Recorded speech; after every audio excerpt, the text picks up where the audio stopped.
Today we're going to continue our topic of last class, which was the trying to understand theodicy, trying to understand the existence of evil.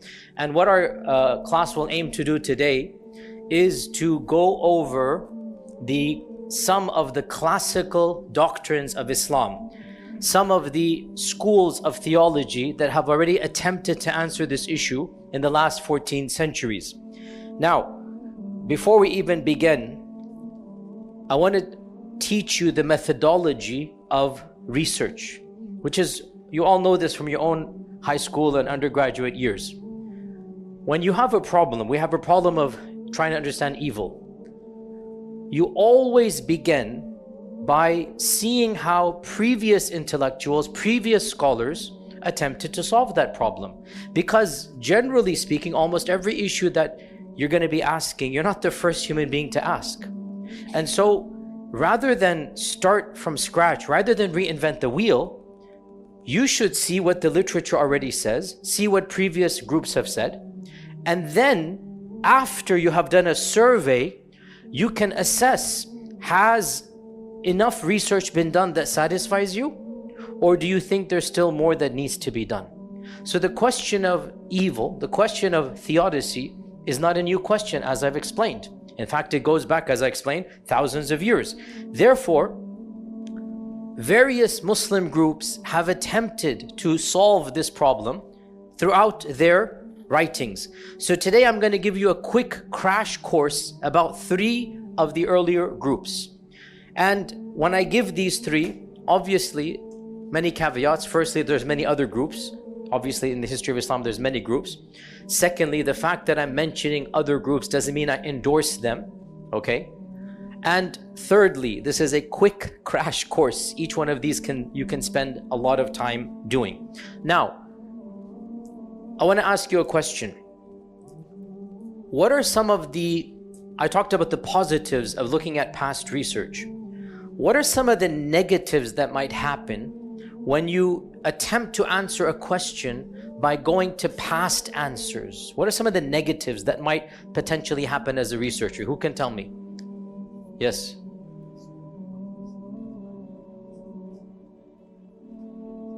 Okay, so the answers of the past might be contextually disconnected. Good. What else? Yes.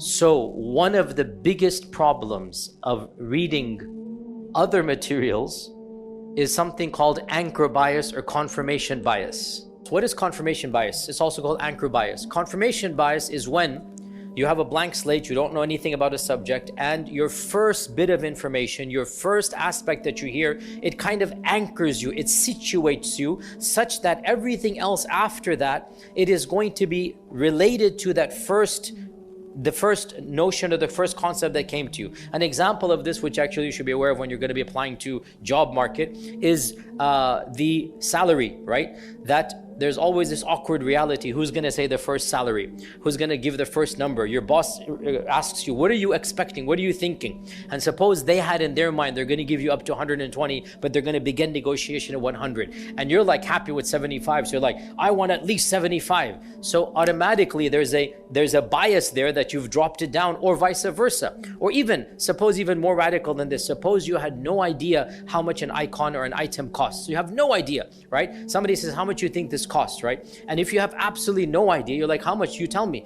If they begin with that 10,000 or 15,000, you're gonna think, if I get this for 8,000, that's a bargain, because you already have a bias, whereas in reality it could be worth maybe 50 or 100, because you're anchoring, because you're beginning something. So too, when you're talking about theodicy and you haven't studied this topic at all, the first time somebody explains it to you, automatically it is possible that it will influence everything else that you read. So you have to be aware. Now obviously you have to begin somewhere. So yes, you're always going to begin with some type of confirmation bias. That's fine. Be aware of it and realize that your first bit of information isn't necessarily your most accurate one. You might actually have a spark of genius. That is rare, it does happen though. You might have a spark of genius and literally potentially think outside the box. But because the box has been drawn for you, you are not able to think outside the box because you've already constructed a box by reading the past. Okay, that is one of the biases, one of the problems of past. And of course, it is a necessary problem. There's no way around it because you have to do that. You just have to be aware, that's all, right? Because a part of this class is to teach you how to think critically. All of us are biased. I said this multiple times. The least biased person is the one who recognizes his or her biases. All of us have inherent biases. The least biased person recognizes the biases so that they can begin to grapple with them. Another issue or problem that comes when you read past research, and this is unique to the type of context we are doing, is sectarian bias. So I'm going to present to you three madhabs of aqeedah: the Mu'tazila, the Asha'ira, and the Athariyya. There are more than these. I'm going to present to you three philosophical, theological schools. This represents a massive problem. We're going to come back to this problem in our series of lectures, and that is the problem of figuring out the minute details of truth within the truth of Islam, right? As a default, we are Sunni. I'm assuming all of you are Sunni. If not, you're welcome to come, no problem. But you should know that generically we are Sunni. I am Sunni. As a default, that is my paradigm. Now, this represents another issue of research. How independent can you be when you've already decided that you're going to follow the Sunni paradigm? That is another issue you need to take into account. Is it wrong to follow a group that you belong to? Not inherently, no, because in the end of the day, you are not able to become a top-notch researcher in every single field. So you must delegate authority to people whom you trust. And so if you have come to the conclusion that, generically speaking, the Quran, the Sunnah, respect of the Sahaba, this is how I live my life, well, that's Sunnism. Now, in this very intricate issue of theodicy, you come across the Mu'tazila said this, I'm just saying the 12ers said this, the Ibadi said this, the Zaydi said this, the Sunni said this. Frankly, I'm telling you, it is safer for you to just jump and say, I'm just going to follow Sunnism, even if I don't fully understand everything. It's okay to make taqleed. It's okay. You don't have to be in fact, you cannot be a mujtahid in every single field, right? Just like in medicine, if you're not a doctor, you follow the doctor. In engineering and architecture, if you're not a specialist, whatever the plans come from the building, and if it's an expert and you trust, well then unless you find another expert, you will just follow that person. Now when it comes to sectarianism, it's a little bit more difficult because we've already committed to a sect. Nonetheless, I don't see it a problem to teach you other schools, and then you can at least acknowledge and see that every school is grappling with this issue in its own paradigm. So with that rather lengthy caveat, I'm going to quickly go over three paradigms. The first of them is the Mu'tazili paradigm. Why did I begin with the Mu'tazila? The Mu'tazila are the first theologically constructed school of Islam. You will say, I thought that was Sunnism, and I'll respond, nope.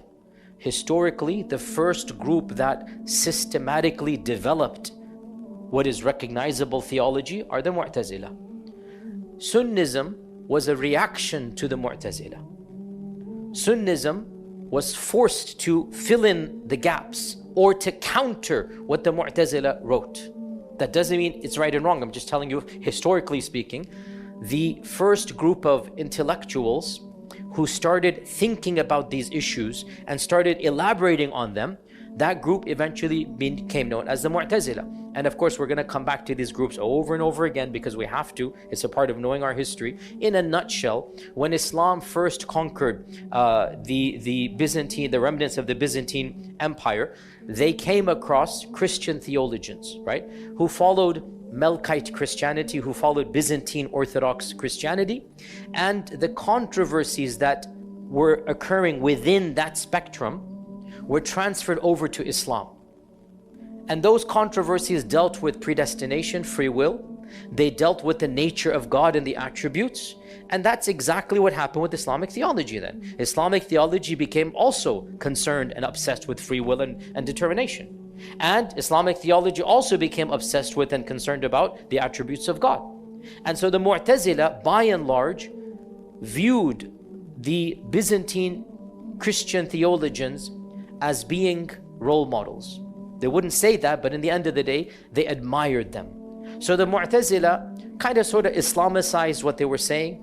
Instead of God the Father, they said Allah, instead of this. And they started basically preaching a theology that eventually became, this is again, they weren't yet called Mu'tazila. Eventually it became what is called Mu'tazili Islam. Now in response, the scholars who weren't exposed to Byzantine theology were scratching their heads. This doesn't sound Quranic to us. It doesn't sound like our tradition. So they extrapolated what eventually became Sunnism. Does that make sense? Okay. Now I'm being very simplistic, but this so that we understand. Now even Sunnism has multiple strands, as we're going to come to. Let's begin with the Mu'tazila. The Mu'tazila, what they conceived of God, their primary emphasis of God was that God was a just being. God did everything fair and square. Everything must be fair. So they gave primacy to the doctrine of Allah having adl, Allah being just. And this implied that Allah Azza wa Jal had delegated to mankind their actions. Allah is not in charge of us directly. He's indirectly in charge, but Allah has given us a mini power to do as we please. Because the Mu'tazila argued, it's not fair, this is all predetermination, predestination, qadr. It's not fair that Allah forces you to do something and then rewards you or punishes you for it. That was their notion of, that's why the Mu'tazila denied qadr. The Mu'tazila affirmed free will, ultimate free will. And as you should all be aware of, the arkan of Iman is we believe in qadr. And the Mu'tazila denied qadr because they said God is all just and God cannot, they use the word force. Sunnis don't use that word. Remember, another point you should learn. Anytime an opponent talks about you, they will exaggerate. They will use words or descriptions you're not very happy about. That's the reality. When your enemy talks about you, they might give half truths and they're going to paint something that you did in a very negative light. That's the way the world works, right? So similarly, when the Mu'tazila describes Sunnis, they kind of sort of exaggerated. Sunnism doesn't say forced, but the Mu'tazila used the word. God cannot force you and then reward you or punish you. Therefore, God must allow you to have ultimate free will, and therefore, where does evil come from for the Mu'tazila? Who can tell me based on what I just said? From within us. Once you remove God as being the actor on this earth, like for humans, so then evil is generated by human beings. Human beings are the source of evil. Allah did not create evil according to them, but He allowed, He gave mankind the capacity, and mankind has that free will, and hence if man does good, he shall be rewarded, and if man does evil, so man does evil, not God. If man does evil, then they will be held accountable. God knows but does not control. That's what the Mu'tazila said. God knows the future, He does not control the future. Hence, Allah is removed from the actual operating in the realm of human action. You cannot describe an evil action as having anything to do with Allah. Murder, injustice, dhulm, stealing, all of this is coming from mankind.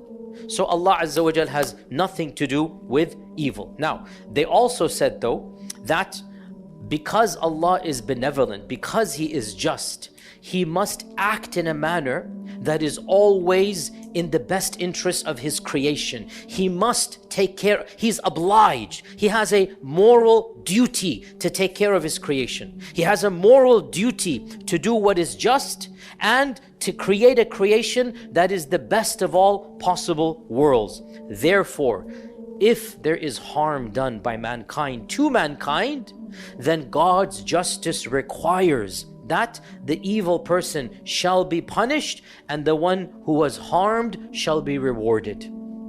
So there is a moral obligation on Allah to punish the person who does evil and to reward the person that has done harm. Therefore, for the Mu'tazila, to summarize, being very simplistic, because again, this is entire classes can be done.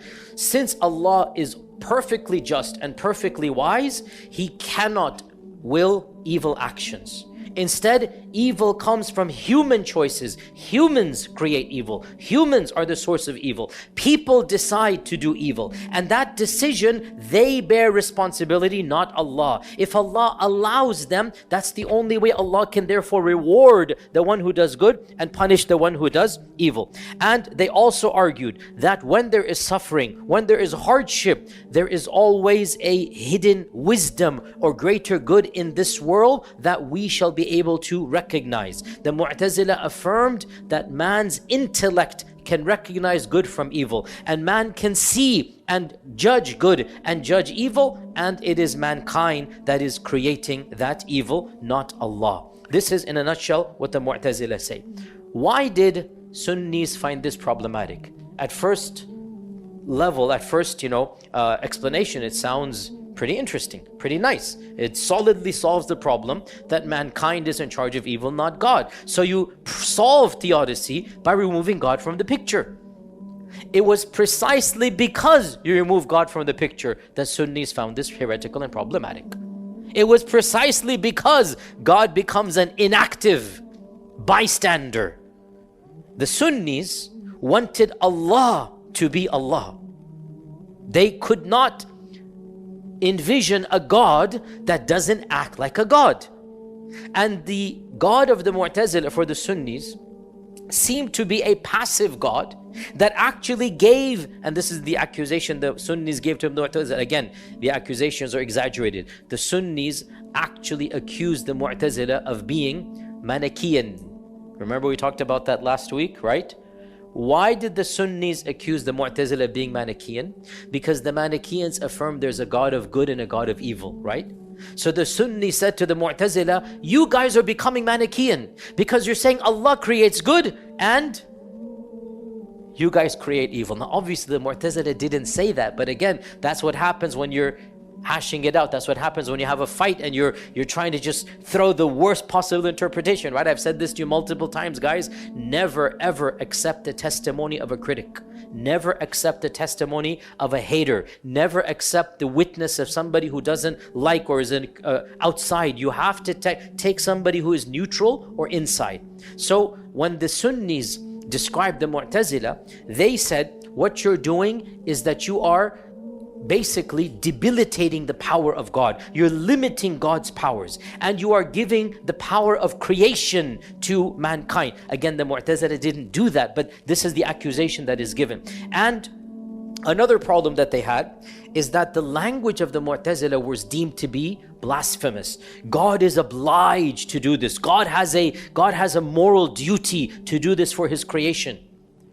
The Sunni said, how can you oblige Allah to do something? Who are you? What higher power is there that Allah has to answer to? What higher authority is there? What higher moral code is there? When the Mu'tazila said that God must do this and God must follow, the laws of ethics and the laws of good. Question, where did these laws of good come from that God has to follow if He is God? So the Sunnis were not at all happy at this whole notion of trying to remove God from the picture, and for them it contradicts Allah being Allah, it contradicts God being God. And so Sunnism preferred Allah's power and Allah's infinite Mashi'a and Qudra, basically that Allah is the Rabb. Sunnism always preferred the rights of Allah over the rights of man. And Mu'tazilism, they kind of sort of are preferring the rights of man. Allah is obliged to do this to us. And we have ultimate justice and free will. And for Sunnis, that talk seemed arrogant and it seemed unbefitting to describe Allah in this manner. And so Sunnism responded to Mu'tazilism. Now, they responded in multiple schools. Within Sunnism, there's multiple schools. You should be aware there are three primary ones to this day. We're only going to go over two of them today. The three primary ones are Ash'arism, Maturidism, and Atharism, or Ibn Taymiyyah, or Salafism, or Hanbalism. These are the three primary schools. We're going to ignore Maturidism for today and just realize that they have their own way, which is slightly different. So not to get too technical, because we're going to have to talk about this. There are certain things that combine all of these strands, hence they're Sunni. And then there are certain things that separate all of these three strands. Okay, so be aware of this. So let's begin with the next school that comes onto the picture, and that is Ash'arism. Okay, Ash'arism. Its founder, Abu al-Hasan al-Ash'ari, died 310 Hijrah, 310 Hijrah. That's pretty late, right? 310 years after the Prophet ﷺ, Abu al-Hasan al-Ash'ari comes along, and his stepfather. So his father died, his mother married one of the icons of Mu'tazilism. So he grew up in a Mu'tazili household. He learned Mu'tazilism, he became a Mu'tazili theologian. At the age of 40, he decided that Mu'tazilism is wrong. According to legends, he saw the process in a dream. And so he gave up Mu'tazilism and he reverted to Sunnism. However, once he reverted to Sunnism, he was able to elaborate a defense of Sunnism that was unprecedented, because the language he's using is the language of Mu'tazilism. You understand this point here, right? Because in the end of the day, Sunnis weren't studying Byzantine theology. They weren't studying what is called kalam, is the technical term. Sunnis weren't studying, the term is called kalam. They were opposed to kalam. Abu al-Hasan al-Ash'ari was born and raised in that kalam paradigm. And he absorbed Mu'tazilism. Then he decided to depart and return to Sunnism. But when he returned, he was able to dialogue and discourse and extrapolate a mechanism of defense that was unprecedented. It's using the language of kalam, but refuting what had hitherto been kalam. Okay? And in the process, this new group comes along that is called Ash'arism. Now, Ash'arism, generally speaking, wanted to oppose Mu'tazilism in all of these issues. I'm being very simplistic, but there is definitely a kernel of truth. If the Mu'tazila said up, the Ash'ari said down. If the Mu'tazila said dark, the Ash'ari said light. Literally, it was just they wanted to oppose so that they demonstrated they are different. So, the Ash'arites said, every single phrase that you said, O Mu'tazilas, we disagree with it. Every single phrase. Where do we begin? For the Ash'arites, to describe something as good or evil in the first place is something we cannot do. Like, even this is not a given. We have no right to describe an action as good or evil, as pure or impure. The mind has no role to play. It is Allah who decides, not us. We might say something is good or something is evil, but we have no right. It is mistaken. Allah decides, not us. The mind has no role to play in giving these adjectives. Who are you to decide what is good, what is evil? In fact, everything Allah does by definition must be good and just. Allah cannot do injustice. The Mu'tazila said Allah must be just. And therefore, and they extrapolated a whole theology. The Ash'ari said, there is no action that Allah could possibly do that anybody could call unjust, because that would mean there's a judge above. That would mean there's a higher moral authority. Who gets to judge the judger? Who gets to judge the judge himself? You see the question here, right? For the Ash'arites, no one has the right to describe any action of Allah as being unjust or evil. By definition, what Allah does must be good. And if He were to destroy the entire creation or to punish the entire world, what moral authority does anybody have to say that is wrong? There is no higher power. When Allah is the creator, and Allah is the Rabb, and Allah is the Khaliq, and Allah Azza wa Jal is the one who initiates everything, then by what order or by what epistemology are you going to dare say that, astaghfirullah, Allah might commit an injustice when He does something? According to whom? According to which laws? According to which judge? So for the Ash'arites, in giving the efficiency, the power to Allah, they went all the way to the max, and they said Allah is so powerful that there is nothing He could do that could possibly be described as being unjust. He has the right to do as He pleases. There are no values and judgments independent of what Allah Himself does. And there are no obligations upon Allah. So Allah can do as He pleases, and none have the right to judge Him.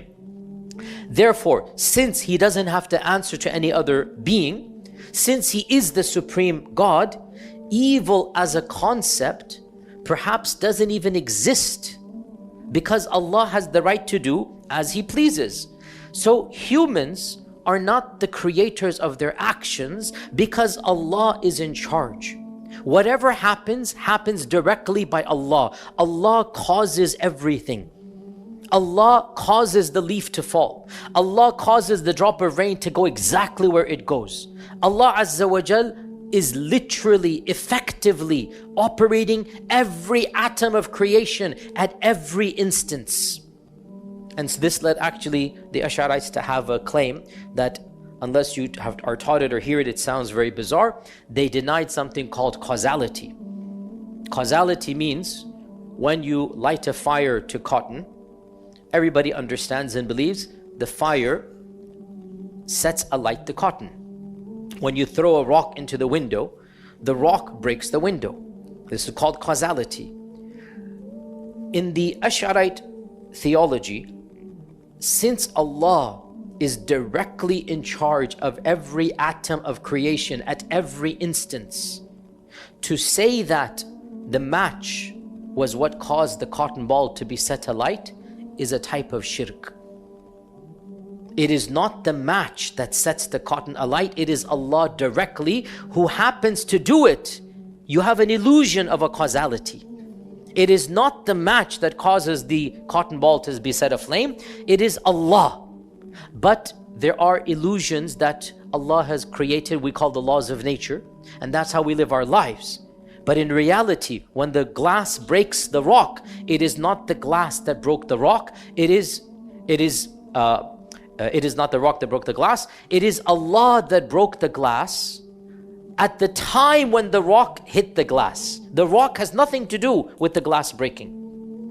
Hence, man is not directly responsible for his actions in terms of will, but Allah Azza wa Jal has caused them to acquire the good and the evil of their actions, even though they don't will their good and their evil. I know it sounds, you have to think about it, but let me repeat. Man's will is not efficient. Man's desire to do something doesn't cause the thing to be done. Remember, there's no causality for them. Allah is in charge. So, Allah creates everything that man does. Not man, because the Mu'tazili said the man is the one who does it. Allah creates. However, man acquires. The Arabic term is kasb. Man acquires. What does man acquire? The good and the bad, sin, or the good deeds or the sin. Man acquires. And if somebody would say that's not fair, the Ash'arites would say, who are you to judge what Allah is doing? You have no right to judge Allah's actions. Allah Azza wa Jal does as He pleases. None have the right to question Him. He is the one who questions others. So, since humans don't cause their own actions, in this paradigm, Allah subhanahu wa ta'ala cannot be judged by human standards. We simply submit and resign ourselves to what is happening, and we do not assume that our intellect has the capacity to understand this wisdom. We relegate to Allah. Allah is in charge. Everything that happens, happens because of Allah. And by definition, what Allah does is just, because He cannot do any injustice. By definition, what He does must be good, because He cannot do any evil. And if there are repercussions of pain, of evil, that is our fallible, incorrect, temporal assessments. It is not in actual existence evil. So, the entire project of theodicy is a failed project because you assumed that your mind can grasp Allah. Stop thinking about it. It is a failed project. You are not qualified to think about Allah. You're not qualified to judge Allah. All of these assumptions you have need to be eliminated. Basically, who are you to question the authority, the power of Allah? Who are you to try to understand? So there is a subservience. And to be brutally honest, at some level, there is a spiritual power there. at some level you have to admit that they're giving Allah ultimate supremacy. And of course that is really great, right? Of course it doesn't really solve for many of us the problem of theodicy, but for them they would say this problem should not be a part of your dialogue in the first place. It is your finite mind attempting to judge Allah subhanahu wa ta'ala. So for the Ash'arites, therefore, they wanted to address theodicy in a radically different manner, and that is by claiming that good and evil themselves are not comprehensible to the mind. When you say something is evil, right there you made a mistake. How could you say something is evil? When you say something is unjust, who are you? Allah is justice, and everything He does, He has the right to do. By what moral authority? Allah is not obliged to do anything. Who told you that Allah must do this and Allah must do that? And by the way, you have to admit there's an element of great, spirituality, because when you hear non-Muslims, when you hear atheists, when you hear people who are arrogant against God, they say it's not fair. I want this and I want that. I mean, even we even if we're not purely Ash'ari, you're like, who exactly are you to demand anything from Allah? What gives you the right to make all of these long list of demands? You are the makhluq, Allah is the khaliq. You are the marbub, Allah is the Rabb. So the Ash'arites resign themselves to Allah's wisdom, Allah's qadar, Allah's mashi'a, and they basically say, we are Allah's makhluk and Allah can do as He pleases. It's not our role to question, much less to understand. And all of these notions of justice and evil and whatnot, we don't have the capacity to put these adjectives on anything. And by definition, Allah cannot do injustice, because to say that Allah can do injustice, according to them, would imply there is a moral code higher than Allah, that He has to ascribe to a sharia, if you like, right? That is higher than Him. And that doesn't make any sense if you understand who is God and what's that. So this is the Ash'arite understanding of theodicy. The understanding that we'll conclude with is that of Ibn Taymiyyah. Ibn Taymiyyah was the primary intellectual of the Athari school. And I argue that without him, we wouldn't really have Atharism or Salafism. Ibn Taymiyyah was one of the only minds, if not the only mind, that was basically, intelligent enough, well-read, erudite, to actually extrapolate for this trend a defense mechanism that was worthy of engaging with the Mu'tazila and the Ash'arites. Before him and also after him, by and large, that trend did not produce that level of intellectual scholarship. And that's just my opinion. I know it gets a lot of pushback, but I challenge you to go find somebody before Ibn Taymiyyah that wrote even a fraction like Ibn Taymiyyah wrote. Ibn Taymiyyah was the greatest defense lawyer that this trend ever had. Without him, that trend would look very different than it does today. So Ibn Taymiyyah was able to extrapolate a defense mechanism for his strand of Sunnism, which is the strand that is now called Salafism. And it is awkward to say this, but it is clear to most people, including myself, that Ibn Taymiyyah did take aspects of Mu'tazili thought and Maturidi thought and formulated a unique doctrine, because he's coming after all of them. And his doctrines, or his defense mechanism, is in between Ash'arism and Mu'tazilism. Okay? His defense is quite clearly situated in the middle of these two. And people say, I also say I moved on from Salafism, but I am still Taymiyyan at heart, and you'll see this even now. His views on these aspects appeal to me. His views on theodicy are, to me, the sensible ones, right? And I will say, Ibn Taymiyyah had the benefit of hindsight. Ibn Taymiyyah is coming, 720, right? Whereas Al-Ash'ari and these guys are coming 300, 400 Hijrah. So Ibn Taymiyyah has the benefit to see all that has happened, to read all of the books, and then to extrapolate. So we give him that indeed, when you're coming at the end of a long bunch of research, you can actually produce even greater research. Nonetheless, I do believe that what he posited kind of sort of saves, because both of these trends, of course I am biased because I am pro Ibn Taymiyyah in this regard. I'm not satisfied with Mu'tazilism, I'm not satisfied with Ash'arism, right? Ibn Taymiyyah's solution to me does make more sense. Now, what does Ibn Taymiyyah say? Well, of course, Ibn Taymiyyah is Sunni. So when he's Sunni, he is not going to affirm ultimate free will. Understand, Sunnis do not affirm unconditional free will, because that would, when you affirm, because we're going to come to free will maybe in a few weeks or so. The problem of free will, you are balancing between two non-negotiables: the reality of justice of Allah, that we should be accounted for what we do, and the reality of the power of Allah, that Allah is in charge of the world.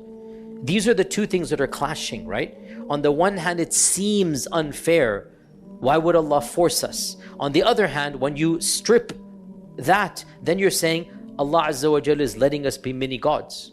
So there's no easy reconciliation. We're going to come to this later on. By the way, so even this issue of theodicy, it does have a direct relationship with free will and predetermination. You understand this point? So this is a crash course on these three groups. Memorize them. We're going to come back to these three groups when we talk about predestination, and I will assume then that you know these three groups and we won't have to go over them all over again. So what does Ibn Taymiyyah argue?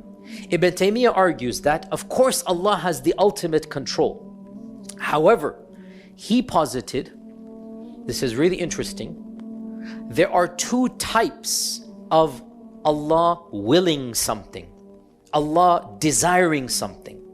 When Allah desires something, when Allah says kun fayakun, when Allah wills something, in Arabic the irada, Allah's irada is not one category, it is two. This is something that solves a lot of problems.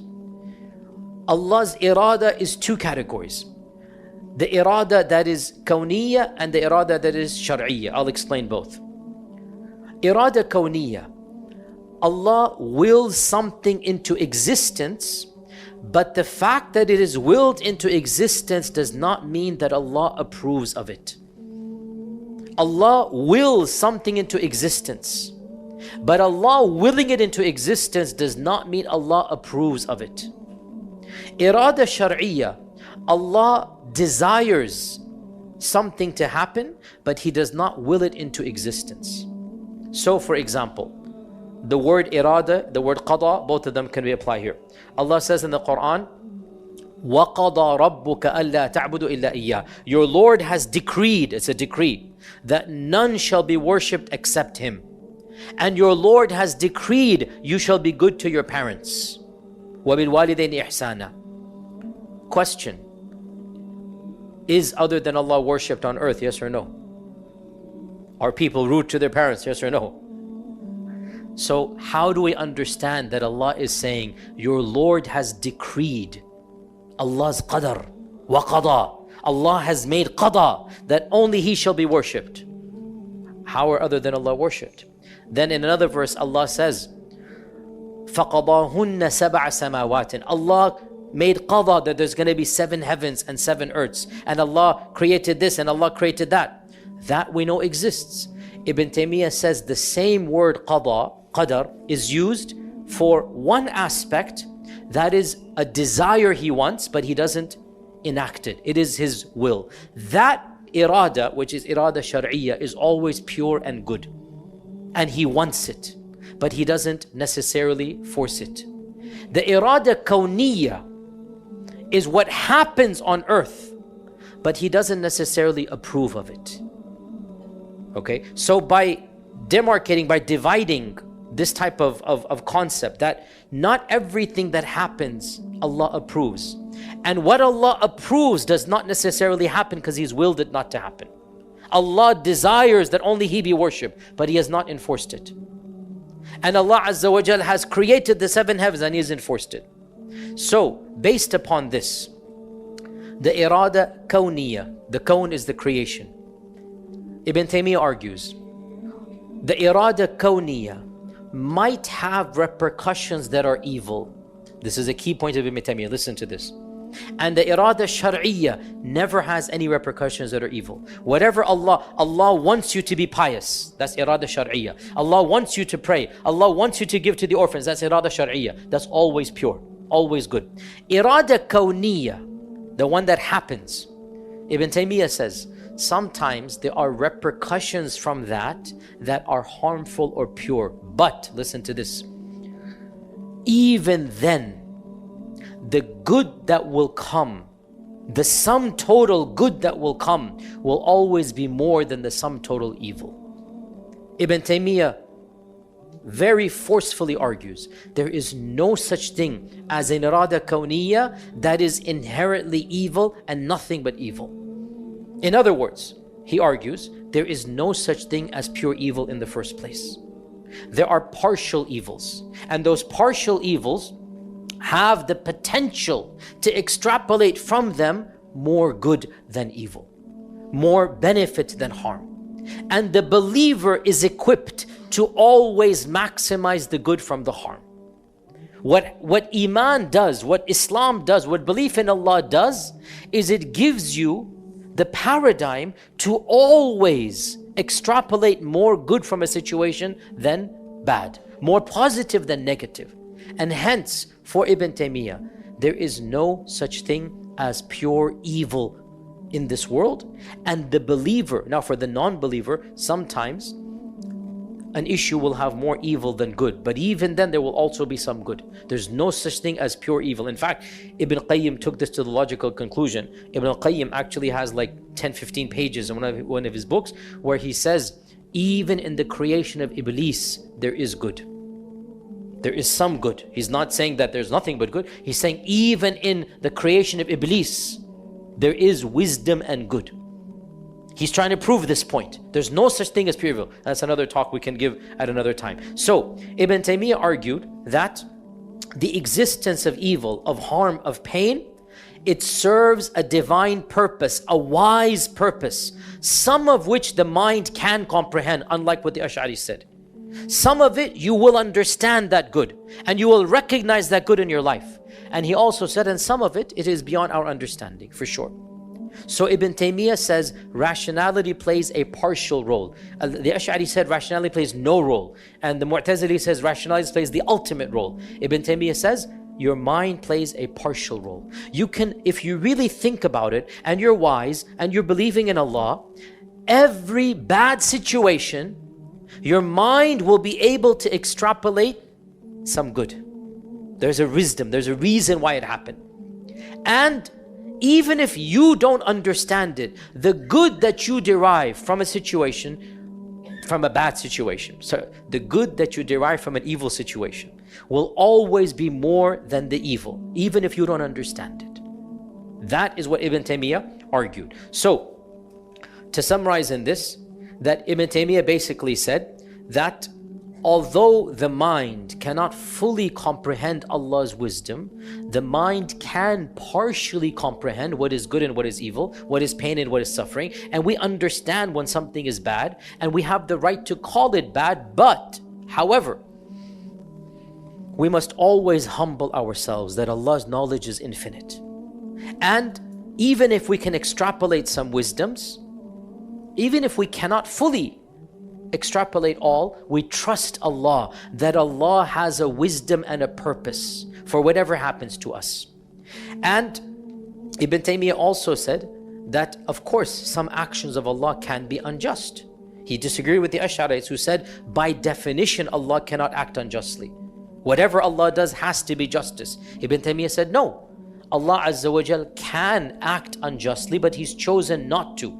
And He mentions in the Quran, Allah says, وَمَا رَبُّكَ بِظَلَّامٍ لِلْعَبِيدِ إِنَّ اللَّهَ لَا يَظْلِمُ. Allah does not do injustice. Ibn Taymiyyah says, how can Allah negate something from Him that He's not capable of doing? He's negating it because if He wanted to, He could, but He's not doing it. Because Allah is perfect, He has negated injustice. And what is injustice? Injustice would be, Ibn Taymiyyah says, to punish somebody for a crime somebody else has done. That is injustice. And Allah, if He wanted to, could, but Allah says, I'm not going to do that, because Allah is all perfect. And one key point, and this is really simplistic, but it has to be said in a very simplistic manner.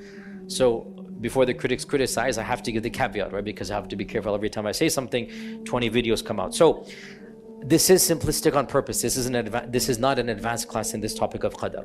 Very simplistically, the Mu'tazila said free will is ultimate. The Ash'ari said there is no free will.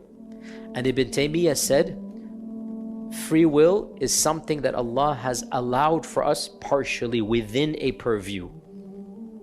Allah has given us a mashi'ah, but that mashi'ah is within Allah's mashi'ah. I know it's technical, but I mean, just understand this. It's between the three, right? Between the two. Where the Ash'arites said, there is the illusion of free will. We don't actually have free will. And the Mu'tazila said, you have ultimate free will. And Ibn Taymiyyah said, there is causality. The rock breaks the glass. The fire causes the cotton. Allah creates the causality, and causality exists. And therefore our will has an impact on our actions. But it's not as if Allah is, astaghfirullah, an absent God. No, Allah is in charge. And Allah has willed us to have that will. Even though we have that will, still Allah is the one in charge of that will. So it is a kind of middle position. And I know that position isn't fully satisfying in terms of free will. We're going to come back to this point here. And with this, let me just finish off with one final paradigm, which is not that common at all. So we talked about the Mu'tazila, we talked about the Ash'a'ira, we talked about the Atharis. There are other paradigms as well. One of them is that of the philosophers, the falasifa. And the most famous philosopher of our tradition is Ibn Sina, Avicenna. Ibn Sina, all of you have heard of the name Ibn Sina. And Ibn Sina also discussed the issue of theodicy. I just thought I'd quickly summarize in 2-3 sentences. Ibn Sina, his version of God and of theodicy was radically different than that of any of these groups. Why? Because Ibn Sina was not believing in a God that we recognize as a God. I know that sounds blasphemous, but there's no other way to say this. Ibn Sina is not coming from the Abrahamic paradigm. The Abrahamic paradigm believes in a God that is living, hearing, seeing, that knows you. You reach out to Him, you make dua to Him. Allah can intervene in your life. Allah will create a miracle for you. Allah will do this and that. You're making dua. There's a connection. There's a God that is a part of your life. This is the Abrahamic God. Ibn Sina and the philosophers were what we would call deists. God created the world and let it be. God is not actively involved in our lives. God is not in charge of us. God doesn't even know we exist as individuals. And that's why Al-Ghazali and Ibn Taymiyyah and others, they said this is blasphemy. This guy is preaching doctrines that are against the Quran. They literally considered Ibn Taymiyyah's doctrines to be kufr. Al-Ghazali has a famous book about this, right? Because obviously that type of God, I mean, it's a different type of God. So obviously if you follow that, then your version of theodicy will be radically different, right? Radically different. For Ibn Sina, evil does not actually exist. It is simply the absence of good. And by the way, you still hear these motifs amongst modern philosophers. The same thing, you hear them, right? For Ibn Sina, evil is merely the absence of good. And the absence of good sometimes are caused by natural disasters and sometimes are caused by the immorality of mankind. And for Ibn Sina, the existence of evil is necessary to demonstrate the imperfection of the world, to imply that only God is all perfect. So the existence of the absence of good, which is evil, the existence of evil serves the highest purpose. Rather than it becoming a problem for theodicy, Ibn Sina flips the script. And he says we need evil, basically, to prove the world is imperfect and it requires a perfect creator. So for Ibn Sina, he also argued that, somewhat similar to Ibn Taymiyyah in this, is that there's no such thing as pure evil. And he actually gives the example of the lion and the gazelle. So the lion hunting the gazelle is evil for the gazelle, but it is necessary for the lion.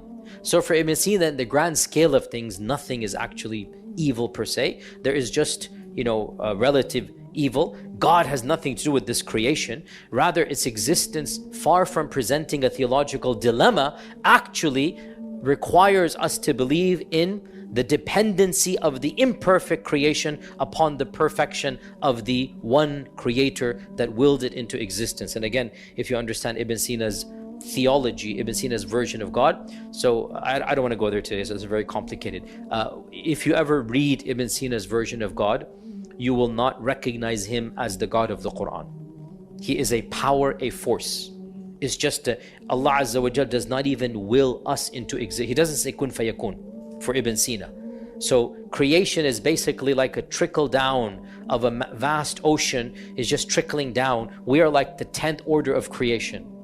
We are something far removed from the ultimate. And the fact that we're a trickle, a stream, the fact that we have pebbles and rocks and stones, it shows there is a perfect entity 10 steps away that brought about this imperfect stream, if you like, if I'm giving a very simple analogy, right? So for Ibn Sina, it was a very different understanding of theodicy, and he had no problem at all with it, because he can flip the script and say, it actually proves for me that there must be a perfect entity out there, and that entity is called, God or Wajib al-Wujud. So with that, inshallah, we can open the floor for Q&A. Do we have some slides or any any questions from the hands? Anybody has raise your hands here? Bismillah. Yes, go ahead.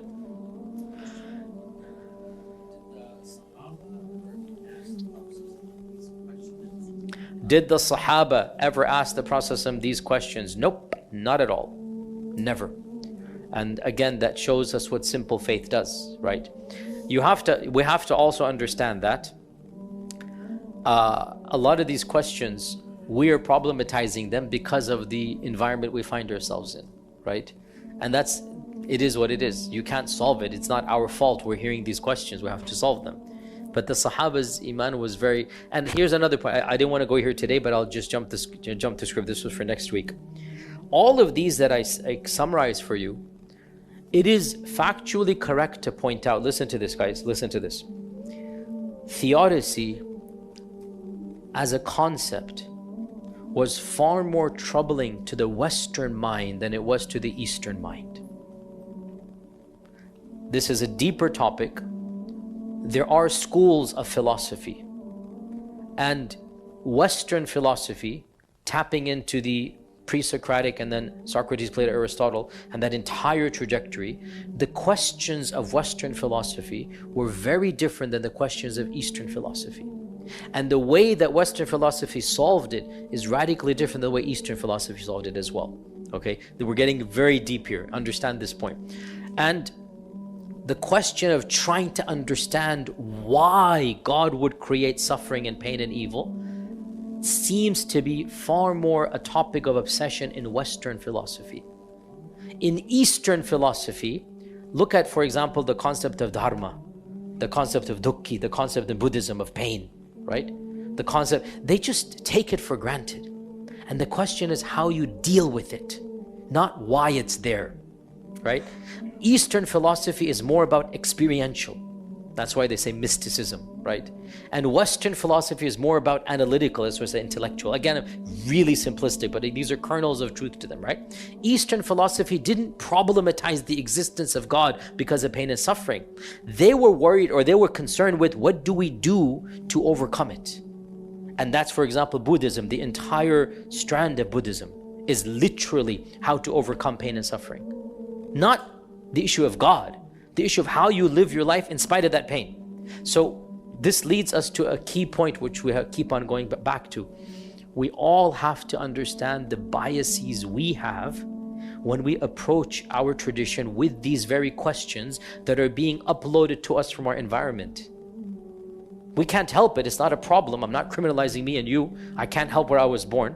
But the types of problems we are having and the questions we're having, we have to humble ourselves that the reason why we're having these is because these are the questions of a culture, a civilization that is far removed from our original one, and we happen to be born and raised in it. We're going to come back to this exact notion when it comes to LGBT, when it comes to gender, when it comes to all of these aspects. When it comes to quite a lot of problems that modern Muslims have with Islam, those problems are actually coming from absorbing value systems that they're not even thinking about, inherently absorbing it. So good question. I hope inshallah that answers it. So definition, question is, why didn't you include the Maturidis? Because of time. I have nothing against them, guys. Don't read in anything. Why only the Mu'tazila, Ash'aris and Athariya? Again, just time. I have nothing against them. They are definitely one of the major schools of Islam. Number one. Number two, Ibn Taymiyyah and the Maturidis are very, very close to each other. So you can almost substitute Ibn Taymiyyah for Maturidis over here. Question here, that you mentioned the creation of Iblis is not inherently evil. However, he was not in this evil, vindictive state until he received his response to refusing to bow down to Adam. Is that what the non-evil is referring to? No. So Ibn al-Qayyim mentions that Allah Azza wa Jal obviously allowed for the creation of Iblis, and Allah knew what would happen. And in the creation of Iblis, Ibn al-Qayyim argues, there is wisdom and benefit for the believer. And that wisdom and benefit doesn't justify the evil that Iblis is doing, but for the believer, the good that happens for him in his life with the existence of Iblis is more than the bad. Because again, we're being relative here. We're not saying the good of Iblis is more than the evil of Iblis, right? We're saying for the believer, in the believer's iman, that Allah Azza wa Jal has created this entity. Ibn al-Qayyim mentions, for example, I have a long lecture somewhere online, The Wisdom of the Creation of Iblis, given almost 10 years ago. And this was summary of Ibn al-Qayyim. For example, Ibn al-Qayyim says, imagine if there were no enemy, there were no Iblis. Your guard would be let down to the level of complete annihilation. You would be destroyed. When you know there's an enemy that is constantly watching you, constantly wanting to attack you, automatically your defense mechanisms are going to be skyrocket high. Knowing there's an enemy watching you from a place that you cannot watch him from, and knowing that he's burning with rage and jealousy, and knowing that he wants to misguide you with these exact tactics that the Quran mentions. It is following shahawat, following shubuhat, waswasa, nisyan, all of these tactics in the Quran. Allah has told you the tactics of Iblis and the personality of Iblis. What more do you want? You know your enemy's psychology. This is training you to be even more powerful. And obviously, in fighting against Iblis, you will gain your reward and Jannah. Inshallah, let's finish up here. Final question. Let's see. Again, Maturidis again. Sorry guys, I did nothing against the Maturidis, man. It's like next time I better be careful. I'll skip the Ash'aris and just do Maturidis. So question here. I have a co-worker who's agnostic. He's interested in Islam. However, he keeps on asking, why does Allah allow suffering like genocide in Gaza? What is the easiest answer to explain to him? That's a very difficult question, because there is no easy answer, and it really depends on the psychology and the theology of the person. Typically, I will answer this question with what I said to you last week. But again, there's no watertight, foolproof answer. It depends on the person you're talking to. Typically, I will answer this question like I said to you last week, which is, the question of theodicy should never lead to doubting Allah's existence.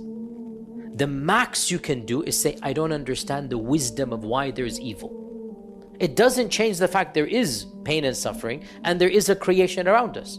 If you can't understand why there's pain, you still must acknowledge there is a creation, and that means there's a creator. So to reject the creator because you cannot understand the wisdom of an aspect of creation makes no sense.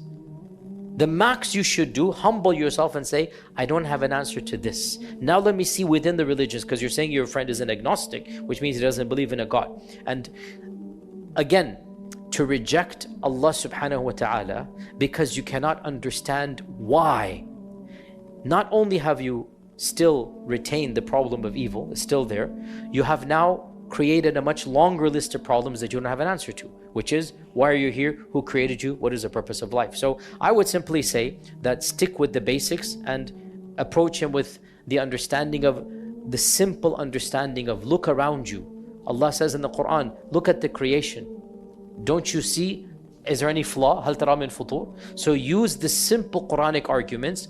You don't need complicated proofs to prove the existence of Allah. The creation proves there is a God.